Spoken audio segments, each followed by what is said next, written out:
continue the discussion, bring in our panel. Joining us from Wellington in New Zealand is Mustenser Qamar. He's an Imam and Minister of Religion with the worldwide Ahmadiyya Muslim community of New Zealand.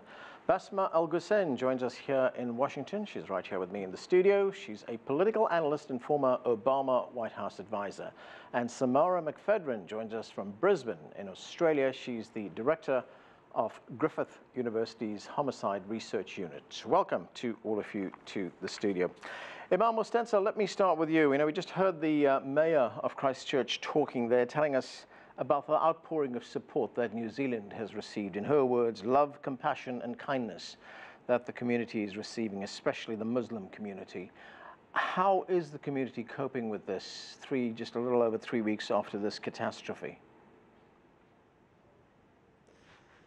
Assalamu alaikum, may peace be upon you. Yes, definitely, Anand. The outpour of support and love that we have received as a community has been very encouraging, and the government's reaction as well and the general public, it's not just been thoughts and prayers. There's actually been a lot of support, and essentially I think it's important to establish a freedom of religion for everyone and make sure that people of different faiths feel safe. And because obviously the Muslim community has been targeted, and the government has taken really positive steps in ensuring that we feel safe. Even to this day, we still have police officers, armed police officers outside our mosques at prayer times. Whenever we hold a public event like we did just over the weekend under our True Islam NZ campaign, we held a Quran exhibition for the public, and we had police presence there as well. So the government's making very positive steps in ensuring that Muslims across New Zealand feel safe at this time. And obviously it's been a very difficult time as well, but the unity, the love, support we've got from the government and the general public as well has been very encouraging. And Imam, what do you make of these steps that the government is taking to reform gun laws in New Zealand? I think it's a positive step in the right direction, because those with nefarious intentions, it controls the damage that they can do. But there's still a lot more to do, because they can still get their hands on other things and other forms of weapons. So it controls the damage which can be done, but we still need to address that hatred and that divisive attitude, which is coming from, it's a global issue, for the rise of far-right movements and nationalism. It's a global issue, and that needs to be addressed together, and we need to work to root out that hatred from all communities.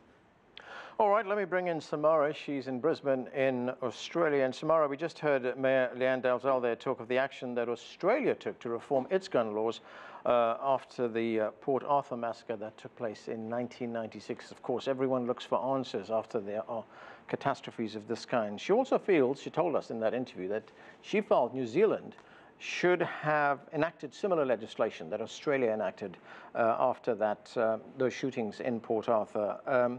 What effect have those laws had in Australia?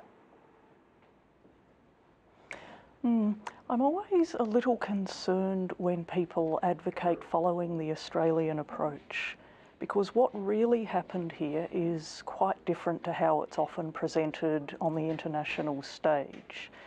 What we've actually seen in Australia is that there was very little impact, if any, of our gun law reforms on firearm homicide.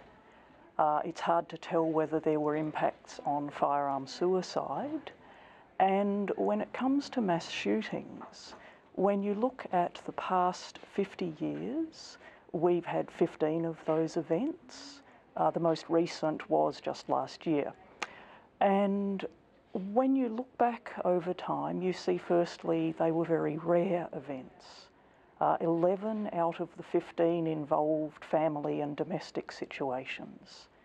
Our 4 public mass shootings all occurred between the years 1987 and 1996. Now, people like to say that our law reforms prevented public mass shootings.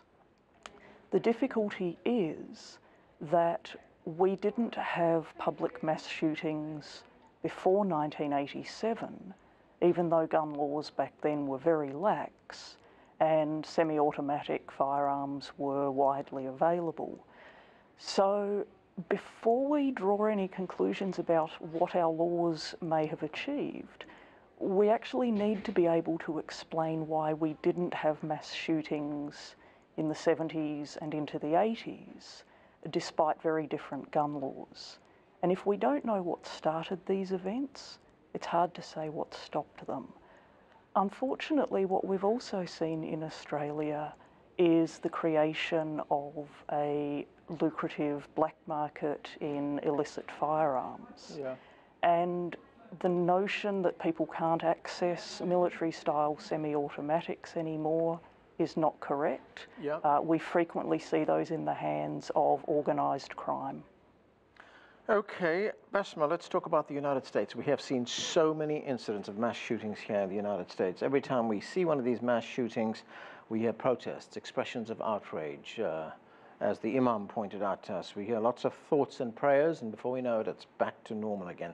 Why is it so difficult here in the United States to pass legislation, sensible gun control legislation?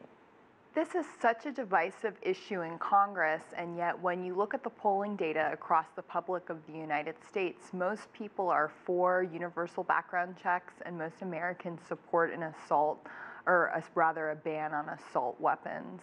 But because of the Second Amendment in the Bill of Rights, which is the right to bear arms, there's a very strong passion and advocacy movement also within the United States to protect the right of individuals to purchase guns.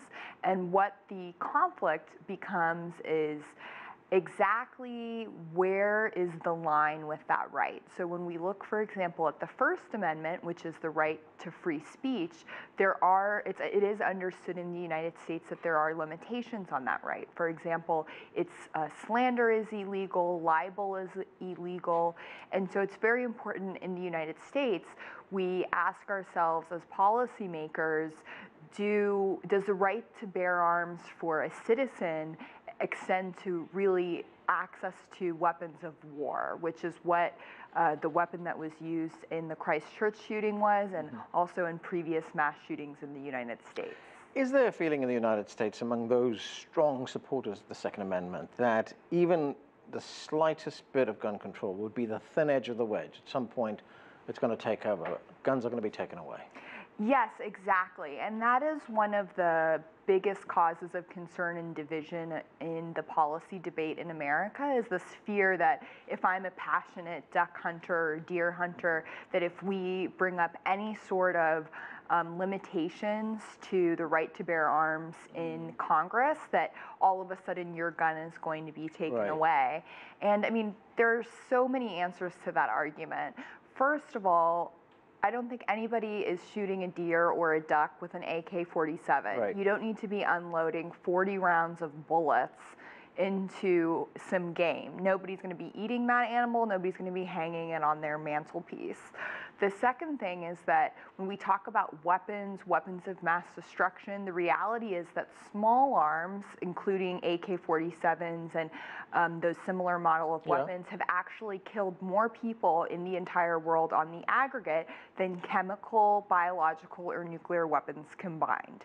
So it's definitely an issue of international concern.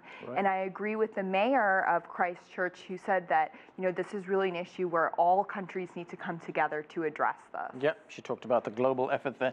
Imam Mustenser, getting back to Christchurch, what is being done for the victims and their families of this disaster that took place just over 3 weeks ago?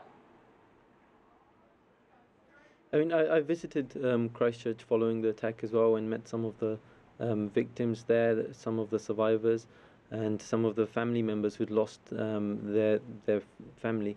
And they've been provided as much support as possible from the government as well, and also from the general public. Members of the general public have raised a lot of funds for them. Millions has been donated already. So we're providing whatever support we can as a country as well, and as a Muslim community, whatever support we can provide. We're trying to help the victims and the families as well. So it's a combined effort of everyone in the country, and it's really overwhelming to see the unity and that this has brought about in New Zealand from members of all segments of society.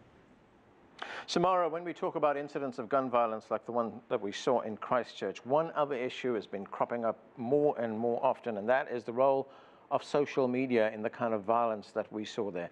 Australia now has passed legislation in an effort to stamp out hate speech online. This is what the Australian Prime Minister Scott Morrison said. Let's watch this. And for Australia, while this didn't happen on our own shores, it certainly felt like it did because of the closeness of our two countries. And all those years ago when John Howard responded to Port Arthur, the response for us today is to ensure that social media is not weaponised. So the Prime Minister, they're referring to John Howard. He was the former Prime Minister of Australia. But listening to what Scott Morrison had to say there, is that enough? Will that be able to counter the sort of propaganda value of social media that is being used by extremists like we saw in Christchurch?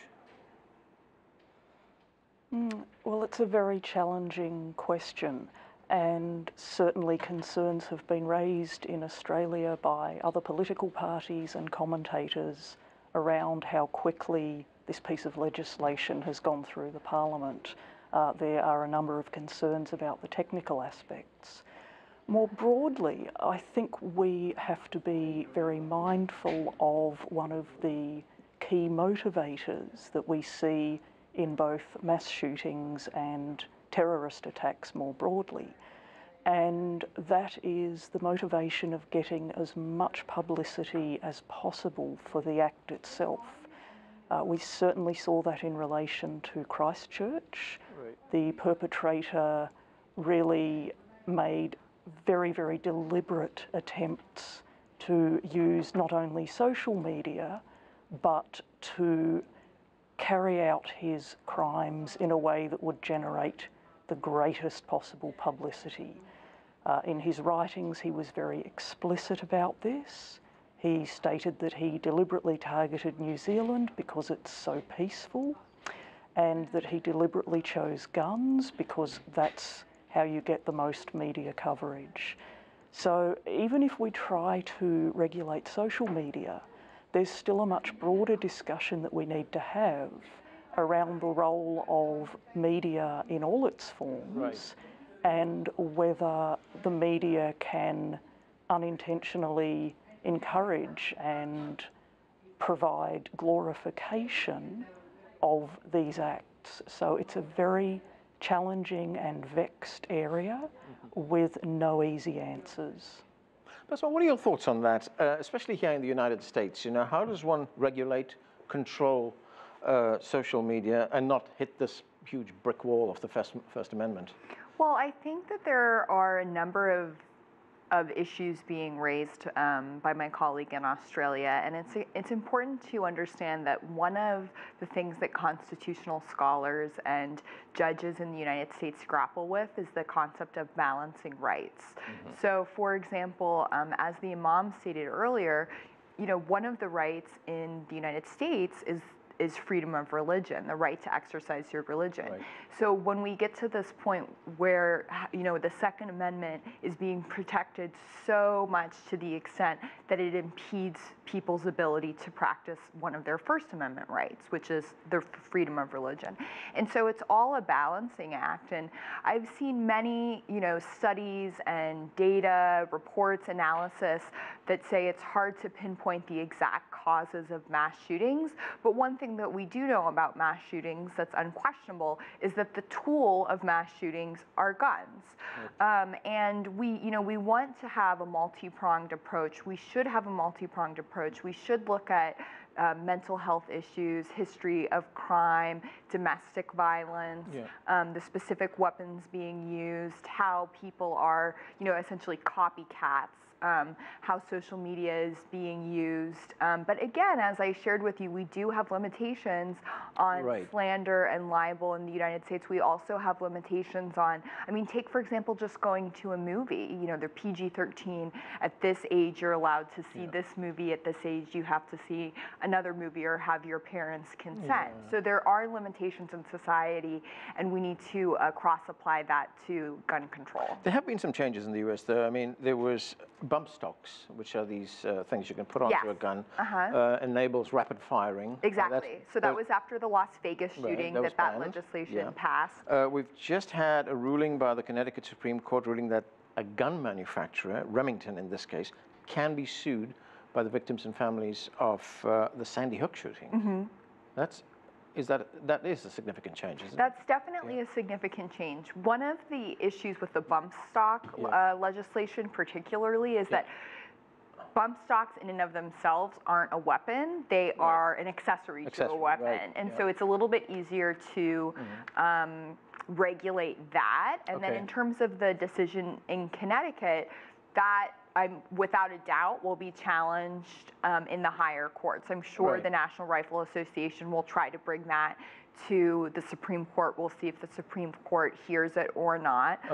But it is, I personally think, as a proponent of limitations on massive firearms, and that the decision in Connecticut is a step forward. Okay, Imam, I've just got about 10 seconds left, and I wanted to jump in, please. Very quickly. I've only got a few seconds left, Samara. Yes, absolutely agree that we need to take a complex, multi-pronged approach, but there's also a danger that we can focus overly on one issue at the expense of others, and we absolutely saw that in Australia. Okay, and Imam, I was going to ask you, are people comfortable going to their places of worship now with the precautions that are being taken in New Zealand? Very quickly. Yes, there is a sense of peace and security as well, but then obviously there is that sense that this hatred and the far-right nationalist movement needs to be addressed, and these issues need to be addressed globally as well. And we have to leave it there. Thanks to all of you for being with us. That's it for this edition of The Heat. I'm Anand Naidu in Washington, D.C. Thanks for being with us.